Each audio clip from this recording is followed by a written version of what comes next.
My family disowned me because of my girlfriend's religion. Now that she's a millionaire, they want to reconnect. I never thought love would make me lose my family. But it did. And I never thought money would make them crawl back.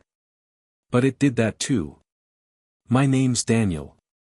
I grew up in a small, very religious town in Ohio, where everyone went to the same church, prayed the same way, and believed that outsiders were dangerous.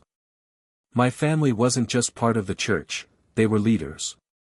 My father was a deacon, my mother ran the choir, and my sister taught Sunday school. I grew up thinking the world outside our religion was dark and sinful. That belief shattered when I met Layla. She was a transfer student in my college philosophy class, brilliant, confident, and with this kind of calm strength that drew people in. She was Muslim. And she wore her faith with quiet dignity, never imposing it, never apologizing for it. The more we talked, the more I realized how narrow my worldview had been. She wasn't some outsider to fear.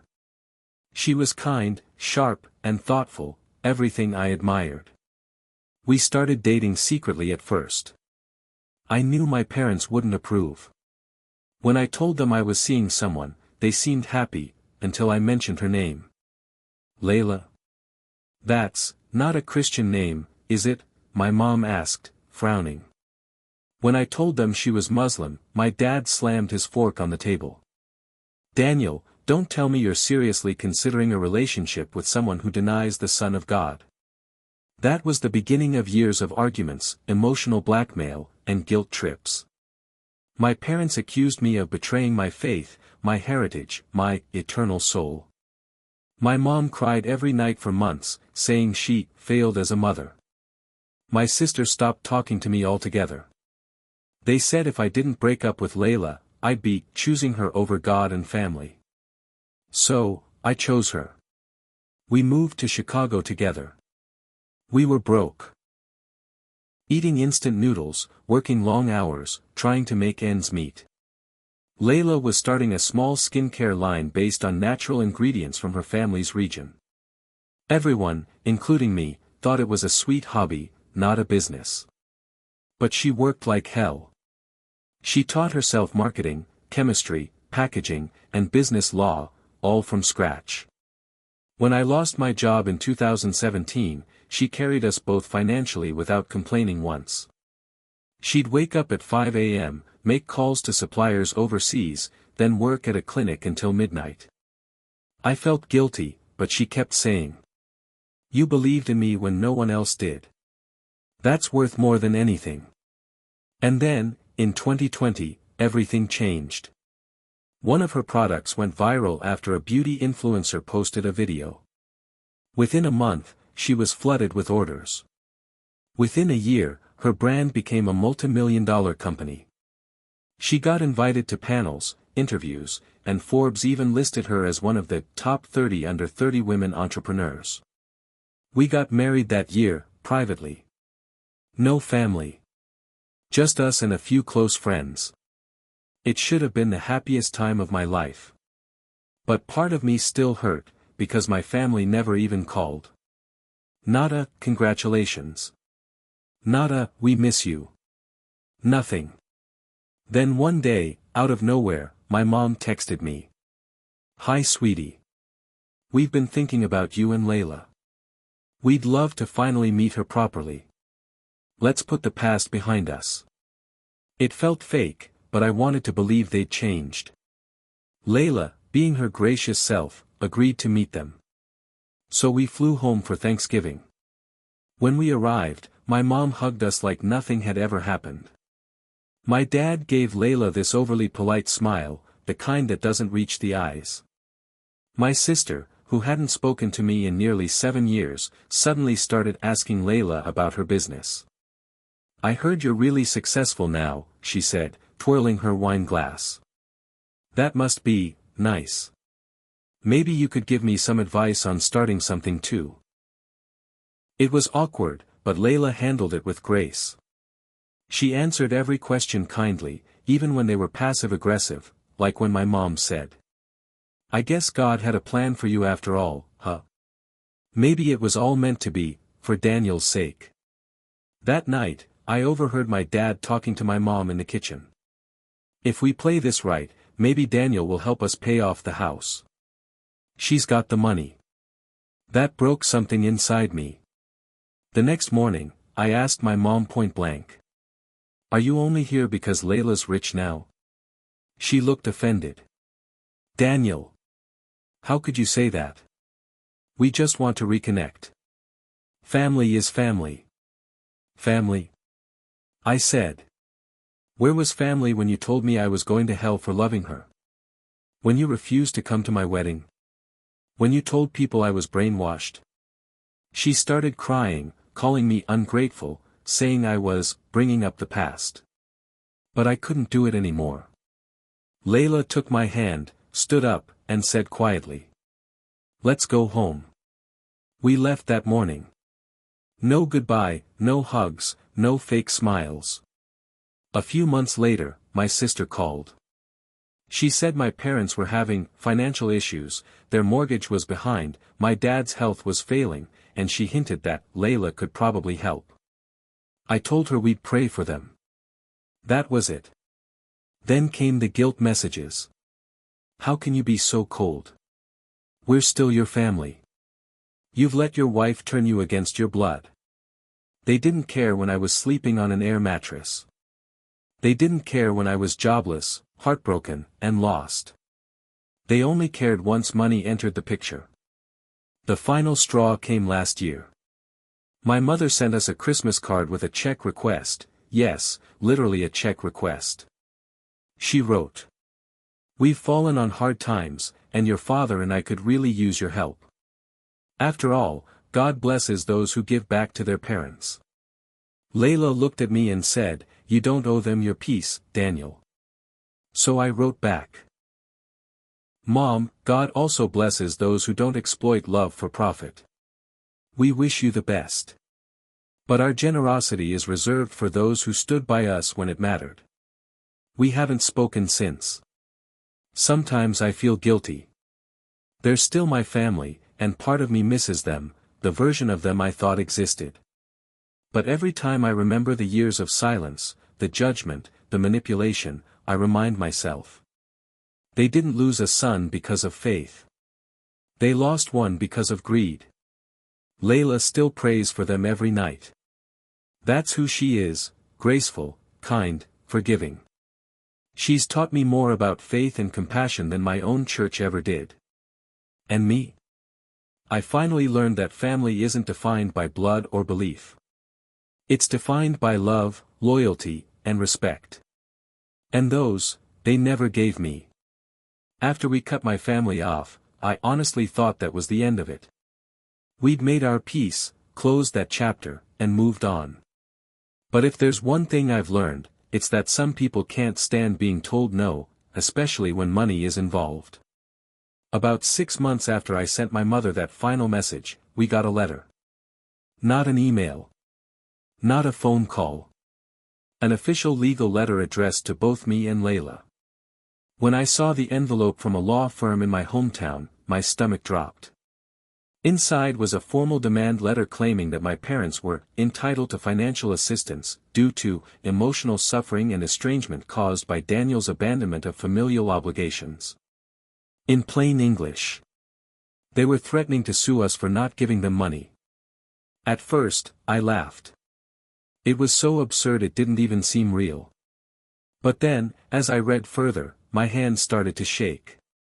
The letter said my parents believed Layla had influenced me to reject my family, that I'd cut them off under false pretenses, and that they were seeking compensation for emotional distress and loss of potential inheritance.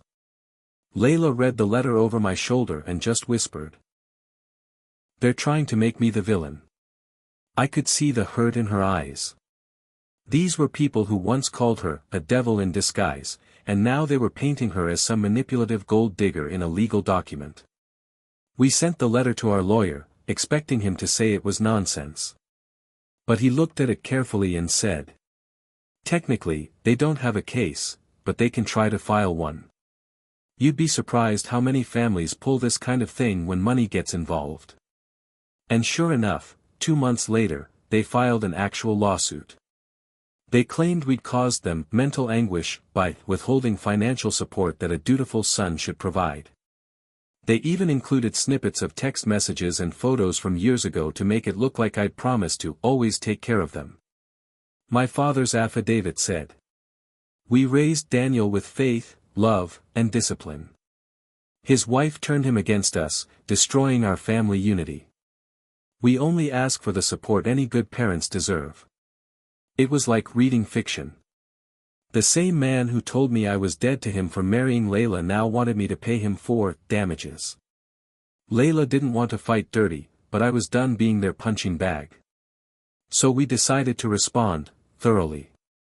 Our lawyer drafted a counterclaim for defamation and harassment, attaching years of emails, voicemails, and texts from them, calling Layla witch, a heathen, a homewrecker, and saying they hoped our marriage would fail like all sinful unions do. We also attached financial statements showing that I had sent them money for years before they cut contact, nearly $20,000 between 2014 and 2017. And we included witness statements from friends and former church members who'd heard my parents publicly badmouth us.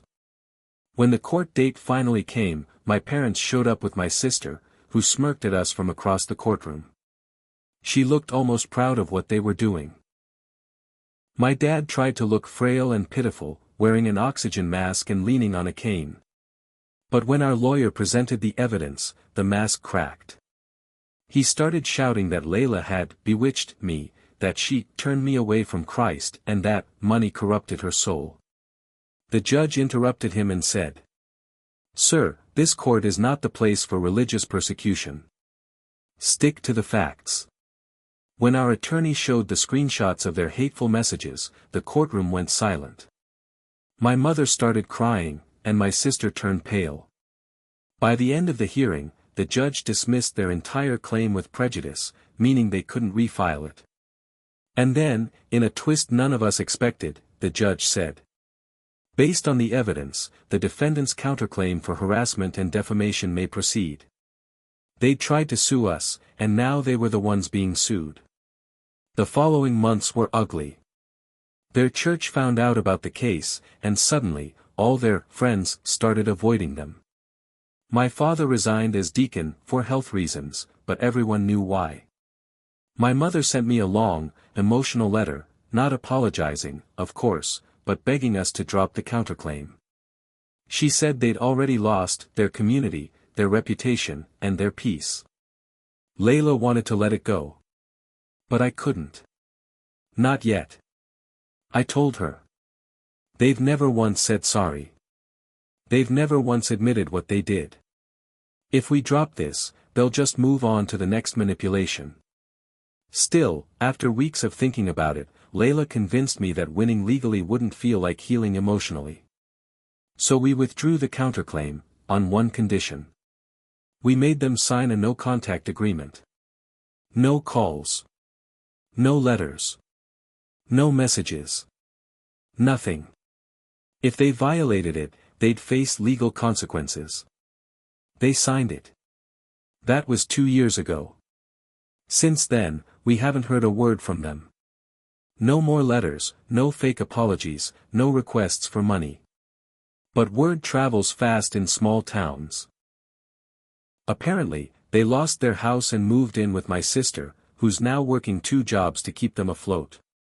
Every time someone brings up Layla's success, my parents claim they forgave us and that will come around eventually. They still can't admit they were wrong.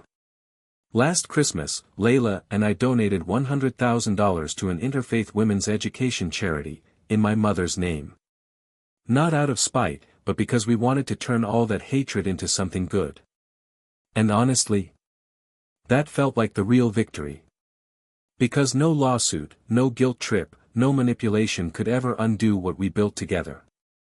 They used to tell me that my marriage would ruin me. They were right, it ruined the old me. The one who needed their approval. The one who thought love had to be earned. The one who mistook blood for loyalty. Now, I have a new family, one built on respect, love, and faith in each other.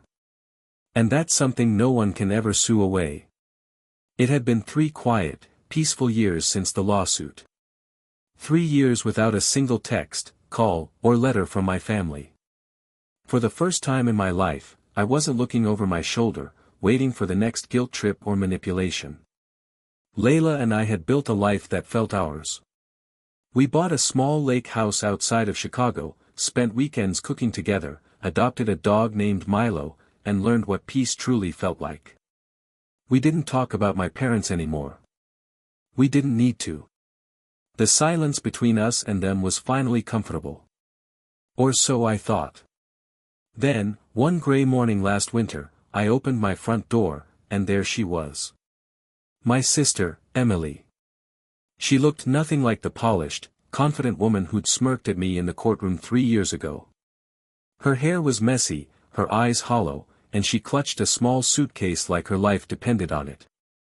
"Hi, Danny," she whispered, voice trembling. For a moment, I couldn't speak. 1,000 memories flashed through my mind.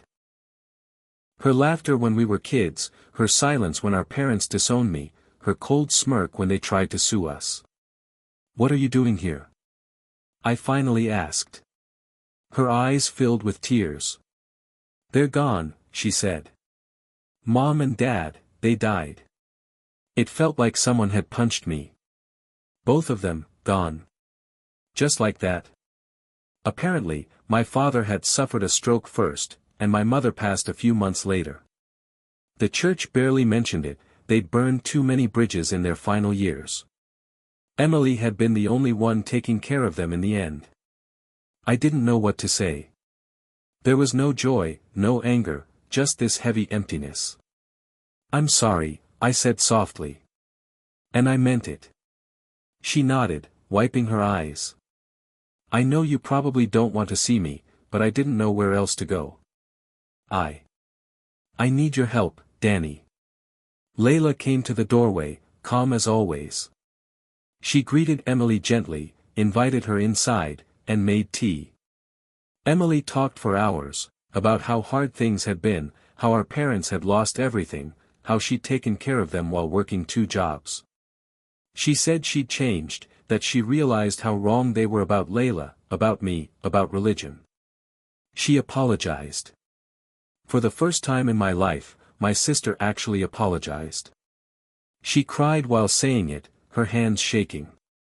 She said she'd been brainwashed by our parents and that watching them die full of hate made her realize how cruel it all was. "I don't want to be like them," she said. "I want to make things right with you. Please." Layla, being the kind-hearted person she is, squeezed my hand and said, "Maybe this is closure, Daniel." I wanted to believe that. God, I really did. Over the next few weeks, we slowly reconnected. Emily started coming by every weekend. We cooked, watched movies, even reminisced about childhood, the good parts, at least. Layla was cautious, but I could tell she wanted peace as much as I did. For a while, it felt almost normal. I thought maybe forgiveness really was possible. Then one night, as we were cleaning up after dinner, Emily asked something that made my stomach twist. "Danny, you know how Mom and Dad lost the house? Well, the bank's after me now because I co-signed the last mortgage. I was wondering, could you maybe lend me some money to clear it up? Just until I get back on my feet." My heart sank. There it was. The real reason she came. I asked, "How much are we talking?" She hesitated. About 75,000. Layla's spoon clattered against the counter. Emily looked embarrassed. "It's not just the house," she added quickly. "There's some medical debt too. I hate asking, but you're all I have left." I didn't answer right away. I just stared at her, this sister who had helped our parents sue us, who had mocked my wife in court, who had only come around after they died. I wanted to scream. But instead, I said, "You told me you came to make things right. Not to ask for money." Tears filled her eyes again. "I do want to make things right, Danny. But I'm drowning. I thought maybe, maybe this could be a way to start fresh. Layla pulled me aside later that night. I think she's lying, she said quietly. Something doesn't add up. I can see it in her eyes, the same look your parents had when they wanted something. I didn't want to believe her. But Layla had never been wrong about people. So I asked our lawyer to discreetly check public records. And just like that, the truth surfaced. Emily wasn't drowning. She'd already sold the house a year ago.